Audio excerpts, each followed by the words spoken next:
Hello everyone, I'm Carla Qualtrough, Canada's Federal Minister of Employment, Workforce Development and Disability Inclusion. I have short blonde hair and I'm wearing a beige blazer and a white shirt. I'm joining you from the traditional unceded territory of the Algonquin and Anishinaabe peoples. It's an honor to provide a message for the IIMHL and the IIDL North American Hub Leadership Exchange. There is much we can and must learn from each other on disability inclusion and mental health, particularly since the COVID-19 pandemic brought to the forefront the need for global coordination and leadership on these issues. The inclusion of persons with disabilities in every part of society, at home and around the world, is a priority for Canada. This goal aligns with our commitments under the United Nations Convention on the Rights of Persons with Disabilities and the 2030 Agenda for Sustainable Development.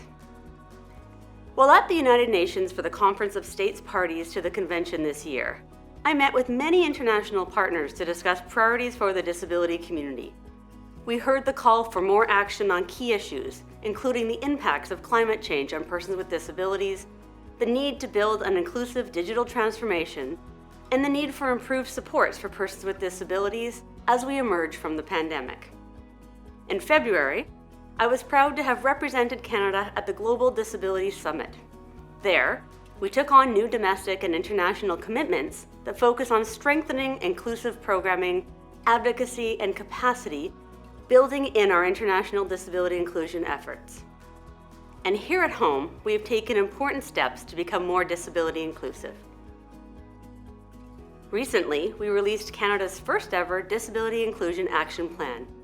The action plan has 4 mutually reinforcing pillars: financial security, employment, accessible and inclusive communities, and a modern approach to disability, all of which were identified by the disability community as key priorities. This plan will challenge our government and the networks and the systems we operate in to do better. It will challenge Canada to be better. The action plan is forward-looking. We have to always stay focused on the next barrier, the next solution, the next milestone. A cornerstone of this work is establishing a new Canada Disability Benefit, a federal income supplement for working-age persons with disabilities. With Bill C-22, the Canada Disability Benefit Act, we have a once-in-a-generation chance to reduce poverty and do better by persons with disabilities. Bill C-22 is moving through the House of Commons, while the vital work with provinces and territories and the disability community continues. Canadians can be proud of this progress, but to truly build an inclusive world for persons with disabilities, we need to work across borders to break down barriers around the globe. In recent years, we've made significant progress, and the increasing international attention to disability issues across all aspects of society is encouraging, but there is more work to be done. That is why events like this are critical. I've long been a strong supporter of the IIMHL and the IIDL initiatives, and I witnessed and benefited firsthand from its work at the Leadership Exchange hosted in Australia in 2017.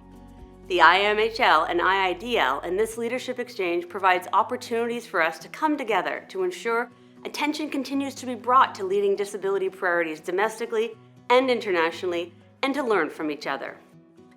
The focus on youth participation and leadership is key.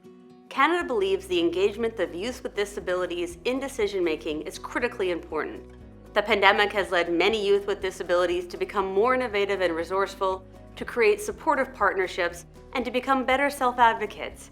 We must find ways to sustain and draw from these resource pools as we seek to strengthen the leadership capacity of youth with disabilities. And I'm pleased to see the efforts that IIMHL and IIDL are making to support young and emerging leaders. I look forward to hearing about the progress, successes, and ideas exchanged by participants at this meeting and from the other hubs. Let's continue to celebrate our wins, but also keep putting on that pressure. It's how we've come this far, and it's how we're going to make our world better for everyone. Thank you.